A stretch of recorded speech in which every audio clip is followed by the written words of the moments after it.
In academia, we do a lot of writing. I used to think I could just sit down and write and hammer things out all in one go in a single draft.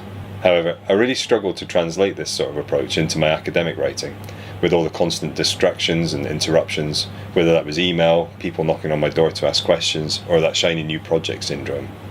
To help me get around these problems and to become more productive, I started using an approach called outlining. I now use this on all of my writing projects. What I do is this. Firstly, I check the requirements for the piece that I'm writing. For me, typically that will be a research paper or sometimes a big research grant proposal. And these are big, significant pieces of work, ones that have no chance of finishing in a single sitting. From that, I'll know roughly what I'm aiming for, what I need to cover, how many words it needs to be, and so on. I'll then sit down at my computer, open up a new document, and populate the document with all the headings I think I'll need. Then I make a first broad outline.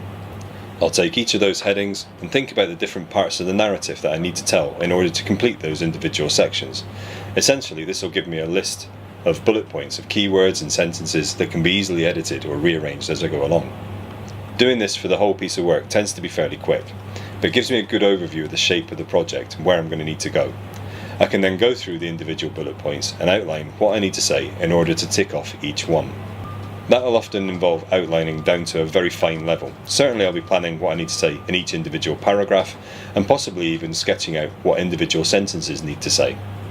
This also highlights where I need to do further research or other things that I'll need in order to finish off the whole piece. By the time I've spent maybe an hour going through this process, I'll have a long list of individual items that can be written at any time and in any order.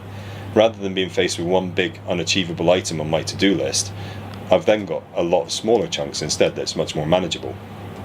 I can then leave that document open on my computer, and if I get 10 minutes free, I'll know I'll be able to sit down and get writing and flesh out one of those sentences or one of those paragraphs, whatever and wherever it may be in the paper. By investing a little bit of time up front, this outlining makes the whole writing process much easier.